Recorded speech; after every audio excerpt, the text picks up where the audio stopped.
Remember to subscribe to our YouTube channel at NDN TV Nigeria. Click on the subscribe button and be the first to get notifications.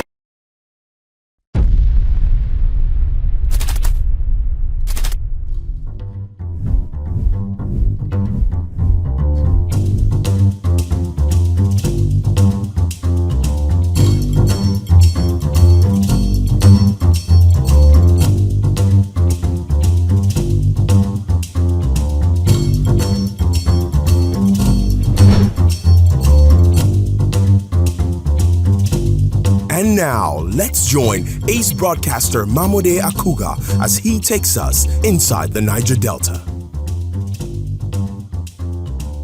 Hello out there and welcome to the program. It's Inside the Niger Delta, the authentic voice of Nigeria's oil-rich region. I'm your regular host, MAMODE AKUGHA. After several years of waiting in vain for the immediate past governor of Delta State, Dr. Ifeanyi Okowa, to fulfill his promise of constructing the all-important Emevo-Orogun Road, the people of Emevo are now singing a new song as incumbent governor and champion of continuity in governance, Right Honorable Sheriff Oburewori, has now completed and commissioned the first phase of the road project. The 15-kilometer Emevo-Orogun Road, which connects Isoko North Local Government Area to Ughelli North Local Government Area in Delta State, was on the drawing board for several years until the Niger Delta Development Commission (NDDC) awarded it for construction about 10 years ago. However, the project was still experiencing fits and starts when the immediate past governor of Delta State, Dr. Ifeanyi Okowa, while soliciting for votes in a by-election for a House of Assembly seat, promised to take over construction of the road if the Emevo people would give his party, the People's Democratic Party, their votes. The Emevo community responded positively, and Honorable Jude Ogbimi of the PDP was elected into the Delta State House of Assembly to replace the late majority leader, Honorable Tim Owofere. With the election over, Emevo people expected construction work to begin on the all-important Emevo-Orogun Road. But as it turned out, Governor Okowa, popularly known as Ekweme, which means the one who does what he says, ended up disappointing the Emevo people. 1 year after the elections, with no sign of road construction in sight, Emevo youths staged a peaceful protest to draw the attention of Dr. Okowa to the deplorable state of the road. We went back on a peaceful demonstration protest. At least that will send a message to the governor that please come and redeem your promises. You are the Ekweme can do in the English. Instead of transmitting the demands of the youths to the governor, some political office holders in the community, led by Dr. Paul Owe, a commissioner in Delta State Oil Producing Areas Development Commission, DESOPADEC at the time, called a press conference to describe the youths who were agitating for the infrastructure development in their community as misguided. Some misguided youths from this Emevo community, alongside with their collaborators from outside here, stormed the Ughelli Asaba Highway in a protest. They were protesting to draw the attention of the governor of the state, Senator Dr. Ifeanyi Okowa, to the deplorable state of the Emevo-Orogun Road and asking him to keep to the promise he made to us last year. He publicly offered an apology to Governor Okowa in what was obviously a desperate move to save his appointment at the time. On behalf of the Emevo community, I apologize to His Excellency the Governor of Delta State, Senator Dr. Ifeanyi Okowa, for this ill-timed and malicious protest. After the press conference, the instrumentality of government prowess was brought to bear against the youths as the chairman of Isoko North Local Government Area banned all youth activities in the community. Dr. Okowa of Delta State eventually left office on May 29, 2023, without the road being constructed. The current governor of the state, Right Honorable Sheriff Oburewori, a champion of continuity in governance, upon assumption of office, visited the road and promised to construct phase 1 of the road. Last week, the phase 1 of the completed Emevo-Orogun Road, spanning 4.4 kilometers, was commissioned for use by the public. I commissioned this Emevo-Orogun Road phase 1. As is common with some politicians in our climb, they look out for any opportunity to hog the credits. And so on this day of commissioning, Dr. Paul Owe, who had described the agitations for the construction of the road by the youths of the community as malicious, not only came out to identify with the project, but also to address the incumbent governor. The excited Emevo people thanked Governor Burewari for the construction of the road and pleaded with him to extend the construction of the road up to Orogun community.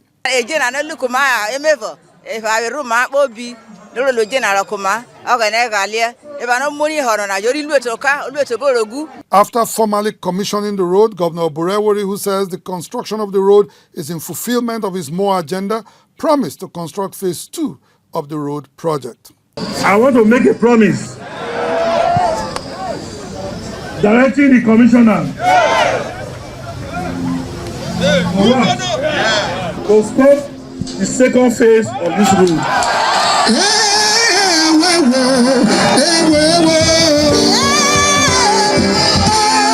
The success of the Emevo Orogun Road project stands as a testament to the resilience and determination of Emevo youths. Despite facing intimidation and victimization, they refused to be silenced and persisted in their advocacy for the much-needed infrastructure. Already, the community is experiencing a boost in socio-economic activities as a result of the road.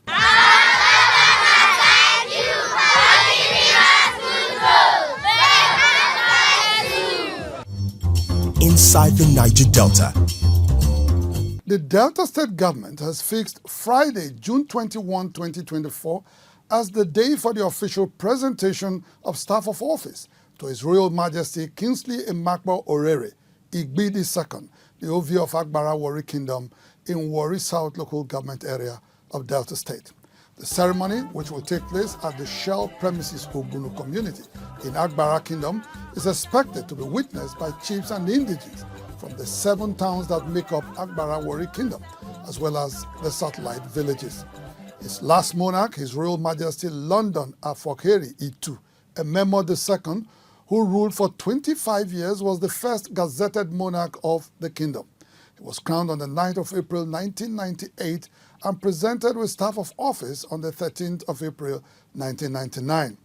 Its new monarch, His Royal Majesty Kingsley Emakbo Orere, Igbi II, will be the second king of the kingdom to be officially gazetted. Before this time, the Agbara Warri Kingdom was ruled by the eldest man in the kingdom. The new king's presentation of staff of office is expected to bring positive transformation to the Agbara Warri Kingdom.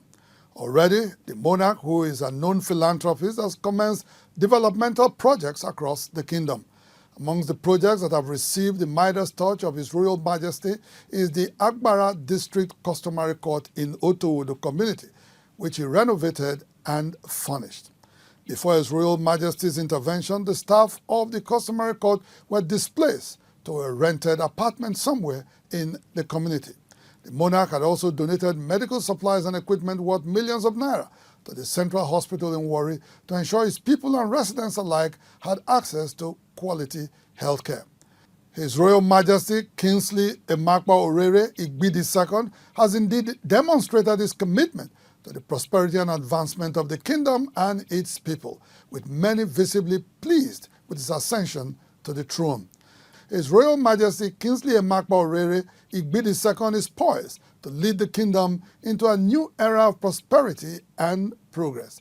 His vision for a thriving, united, and forward-looking community has already begun to take shape, earning him widespread admiration and support from both the indigents and residents of the kingdom. Inside the Niger Delta. Governor Doyediri of Bayelsa State says his administration has never interfered with local government funds in the state, but rather has intervened when necessary with financial assistance to ensure the effective functioning of the third tier of government. Senator Diri, who made the remarks last week when he received in audience the former governor of Delta State, Chief Jameson Anefe Ibori, at the government house in Yenagoa, was reacting to claims in certain quarters that state governors were misappropriating local government funds. He insisted that neither Bayelsa nor any other states in the Niger Delta region are engaged in pilfering the funds of local governments. Decades after establishing local government system in the governance of Nigeria, several issues around their creation and operations remain contentious. Several factors including political, ethnic, economic and legal often contribute to these complexities. However, the most contentious issue is the management of the funds of this crucial tier of government. Just recently, the Attorney General of the Federation and Minister of Justice, Lateef Fagbemi SAN, responded to calls for complete autonomy of local governments by filing a suit at the Supreme Court on behalf of the federal government. He is challenging the management of local government funds by governors and seeking a court order to prevent state governors from unilaterally dissolving democratically elected local government executives and replacing them with caretaker or transition committees. Responding to the issue, Bayelsa State Governor Senator Doye Diri stated that neither his state nor any other Niger Delta state tampers with local government resources. Instead, they are supplementing the allocations of the local councils to ensure their effective functioning.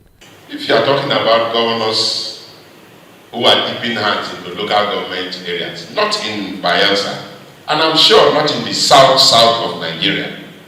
Here in my state, we came, we saw the local governments, some were even unable to pay salaries, and we brought out measures. Today, those local governments not only pay salaries, they are even into infrastructural development. He went on to criticize the current local government structure in Nigeria. Having created local governments from the military era and giving some states excessive local governments and other states very low local governments. And you now want to give direct money to those oppressive and unjustifiable local government areas. For us, it's injustice. Senator Diri emphasized that since state houses of assembly are constitutionally responsible for making laws for local governments, they should determine the number of local governments within their states. His guest, former Delta State Governor Chief James Ibori, who championed resource control and fiscal federalism for the Niger Delta as governor from 1999 to 2007, praised Senator Diri for his impressive performance in office over the past 4 years. The whole place is so different. It has changed. So I want to pray and encourage you to continue to perform in excellence. You did very well, so that's why they give you another mandate. And we are praying for you. At this mandate, you will also excel beyond what you've already done. Inside the Niger Delta.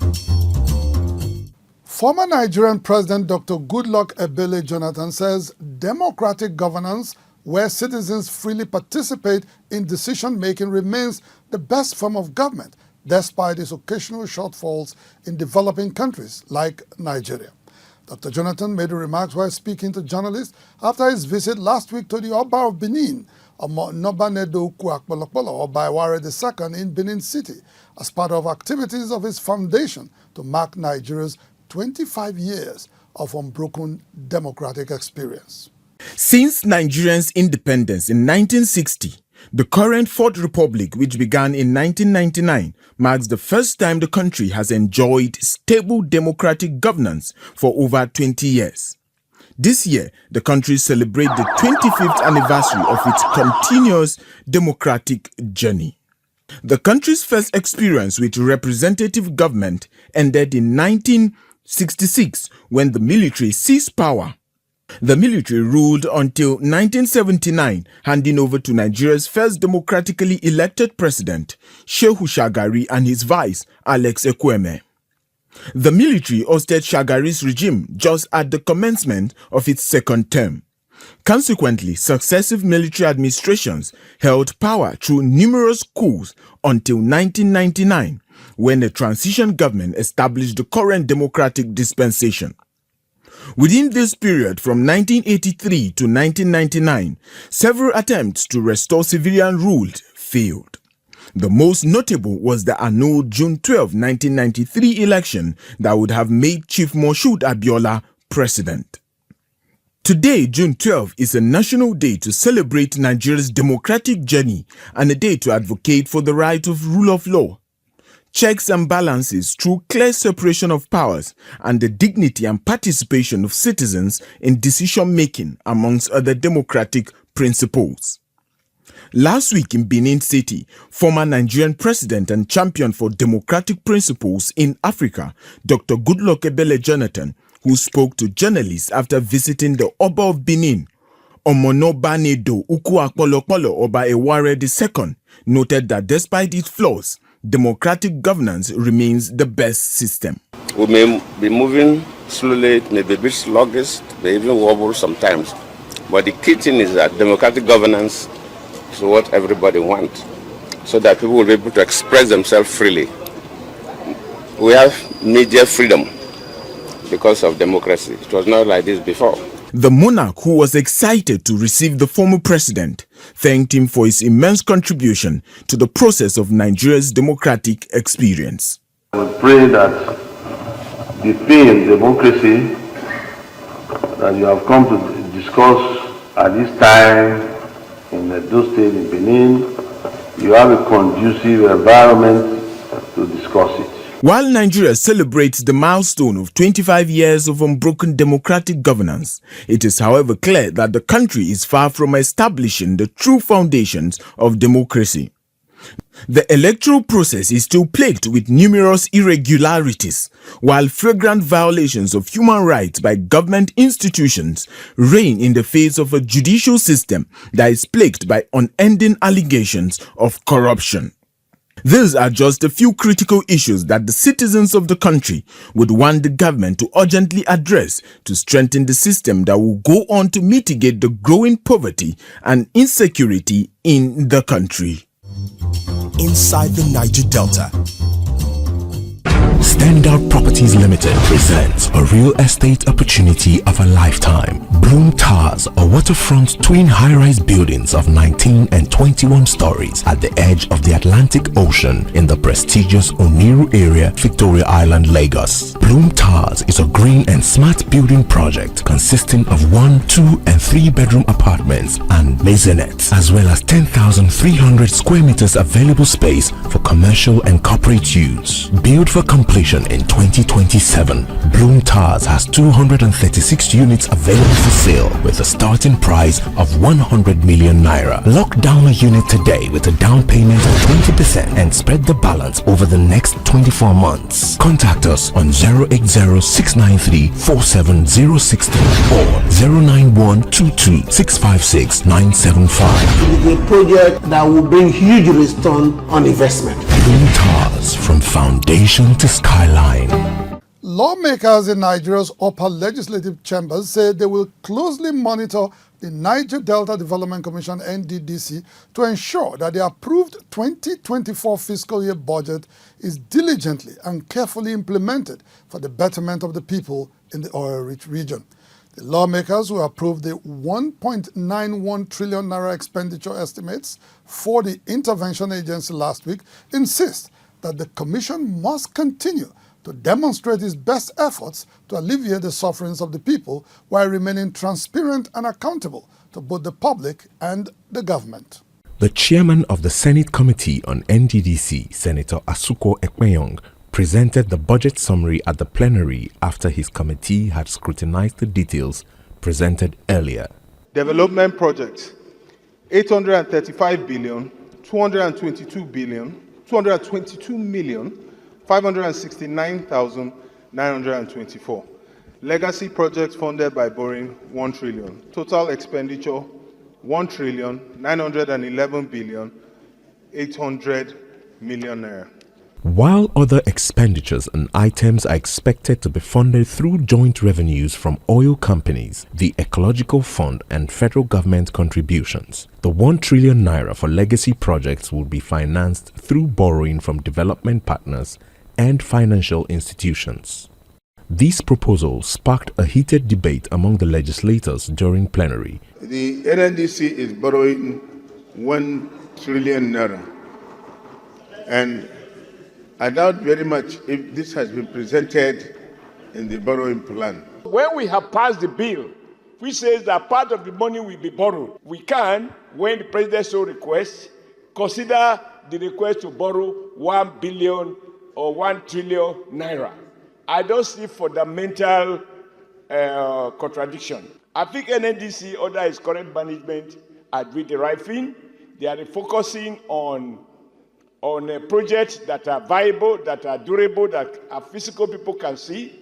And I think we just need to encourage the new management to do what they are already doing. After addressing all concerns, the Senate unanimously passed the budget by a voice vote. The 2024 statutory budget proposal of the Niger Delta Development Commission is hereby approved and passed.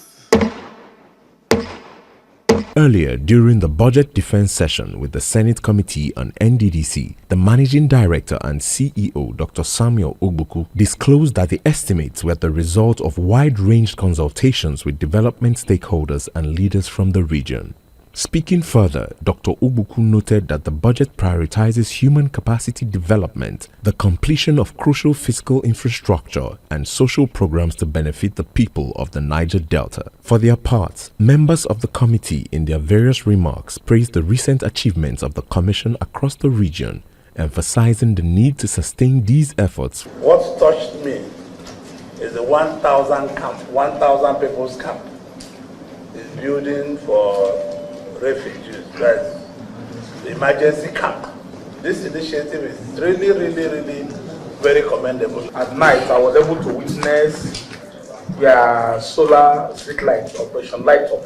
I was very impressed with that. I must commend you and the team for that. This is the first time the Commission is proposing such a large budget estimate, which of course stems from the President Bola Ahmed Tinubu's renewed hope agenda for the region, aiming to fast-track development and socio-economic gains. With the subsequent disbursement of these funds and the intended partnerships, the repositioned NDDC is expected to fulfill its mandate of facilitating sustainable development, providing alternative livelihoods, and ensuring lasting peace and tranquility in the oil-rich Niger Delta. Inside the Niger Delta. At Home Options, you're welcome to a world of elegance, where every corner whispers sophistication. Step into our showroom and indulge your senses with our timeless designs and craftsmanship, from plush sofas to magnificent dining tables that host lifetime celebrations. Our collections, the hallmark of luxury. Create your haven with exclusive bedroom selections and turn your sanctuary into a realm of refined tranquility. When it comes to bathroom solutions, our stylish fixtures, lavish tubs and showers are crafted for your well-being, transforming your daily routine into a ritual of indulgence. At Home Options, we provide lifestyle solutions. So, visit our showrooms in Lagos and Port Harcourt, because your space deserves to mirror your impeccable taste. Home Options. Live well. Ezekiel Group, oil and gas, dredging, power and air transportation. Ezekiel Group, petroleum product sufficiency, energy sustainability and infrastructure development. The Niger Delta Development Commission NDDC says it has concluded plans to support 4,500 small-scale rice and cassava farmers in the oil-rich Niger Delta region. According to the Commission's Executive Director of Projects, Mr. Victor Antai, the initiative is a partnership between the Commission and communities in the 9 states of the region to tackle food insufficiency as well as empower farmers in the region.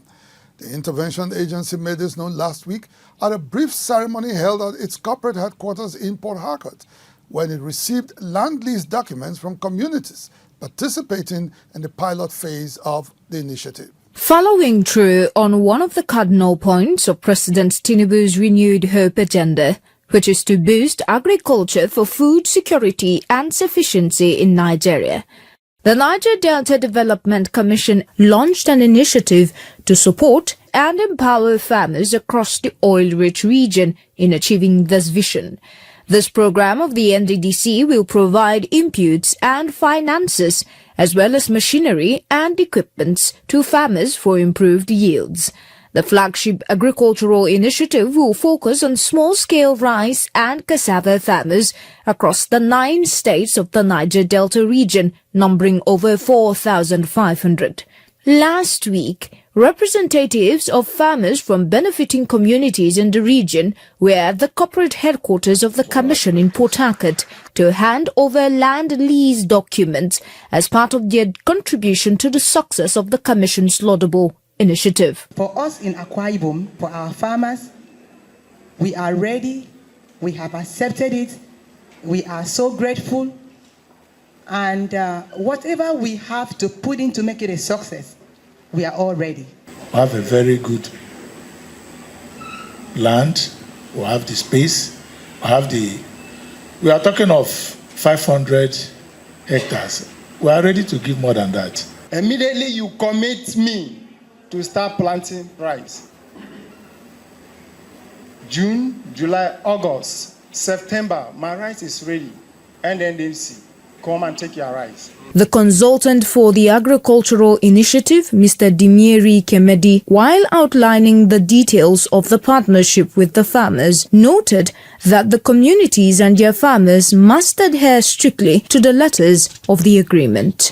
Most importantly, the repayment of the value of inputs and services provided by the NDDC. The latter part is very important because it will be the basis for the sustainability of this project and its possible expansion. For his part, the Managing Director and Chief Executive Officer of the Commission, Dr. Samuel Obuko, who was represented by the Executive Director of Projects, Victor Antai, said the performance of the farmers will not only enrich their pockets, but will also open up the agriculture sector in the region for more funding opportunities. You have a great responsibility to set the tune for scaling the successful integration of Niger Delta farmers into modern agricultural value chains, and thereby opening opportunities to other farmers. The NDDC's Agriculture Empowerment Initiative is expected to empower farmers to produce about 12,000 tons of paddy rice and 10,500 tons of cassava tubers in the pilot phase, with expected yields of 4 tons per hectare for rice and 7 tons for cassava. Inside the Niger Delta. Well, on that note, we draw the curtain on the program. Inside the Niger Delta, the authentic voice of Nigeria's oil-rich region, will be back same time, same station next week. Until then, you can follow us on our social media handles shown right now on your screens. And please remember to subscribe to our YouTube channel at NDNTV Nigeria. Until next week, I am MAMODE AKUGHA, thanking you for staying tuned. Bye for now.